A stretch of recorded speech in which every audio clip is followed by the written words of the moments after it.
નમસ્કાર વિદ્યાર્થી મિત્રો અત્યારે આપણે આવી ગયા છે ડૉક્ટર બાબા સાહેબ આંબેડકર ઓપન યુનિવર્સિટીના મેઇન પોર્ટલ પર.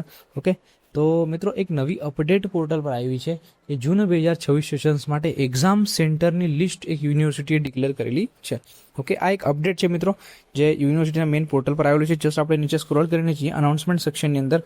ઓકે, તો અહીંયા તમે જોઈ શકો છો એક્ઝામ સેન્ટર લિસ્ટ જૂન 2026. તો આ લિંક છે એના ઉપર તમે ક્લિક કરશો એટલે નીચે તમે ક્લિક કરશો એટલે exam centre list June 2026 click here ઉપર ક્લિક કરશો એટલે એક્ઝામ સેન્ટરની જે લિસ્ટ છે મિત્રો આખી તમારી સમક્ષ ઓપન થઈ જશે.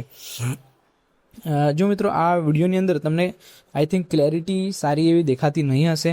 ઓકે, તો તમે શું કરો, મેં જે રીતે પ્રોસેસ કીધી એ રીતે તમે પ્રોસેસ કરો અને એ રીતે આ જે એક્ઝામ સેન્ટરની લિસ્ટ છે એ તમે ડાઉનલોડ કરી લો એટલે તમને એ વસ્તુઓ ક્લેરિફાય થઈ જશે કે કયા કયા એક્ઝામ સેન્ટર્સ છે. પણ એમાં બી મિત્રો કન્ડિશન્સ છે જે આપણને નીચેની સૂચના વાંચીએ તો આપણને ખ્યાલ આવશે. તો સૂચના લખેલી છે, વિદ્યાર્થીએ પસંદગીના 3 અલગ અલગ પરીક્ષા કેન્દ્ર ભરવાના રહેશે.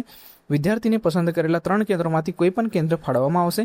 અનિવાર્ય સંજોગોમાં પરીક્ષા કેન્દ્ર સંબંધિત અંતિમ નિર્ણય યુનિવર્સિટીના પરીક્ષા વિભાગનો રહેશે. ક્લિયર મેન્શન છે કે વિદ્યાર્થીઓએ 3 કોઈ પણ કેન્દ્ર સિલેક્ટ કરવાના રહેશે, એમાંથી કોઈ એક કેન્દ્ર તમને ફાળવવામાં આવશે. ફાઇનલ નિર્ણય જે છે ડૉક્ટર બાબા સાહેબ આંબેડકર ઓપન યુનિવર્સિટીનો રહેશે. સૂચના હજી એક છે, એ ઘણી ઇમ્પોર્ટન્ટ છે મિત્રો. આપેલ પરીક્ષા કેન્દ્રોના વિકલ્પમાંથી જે કેન્દ્ર પર 150થી વધારે ફોર્મ ભરાશે તે જ કેન્દ્રોને પરીક્ષા કેન્દ્ર ફાળવવામાં આવશે. ઓકે, આ મિત્રો આખી લિસ્ટ છે, પણ જે કેન્દ્ર પર 150થી વધારે ફોર્મ ભરાયેલા હશે એને જ પરીક્ષા કેન્દ્ર તરીકે ફાળવવામાં આવશે.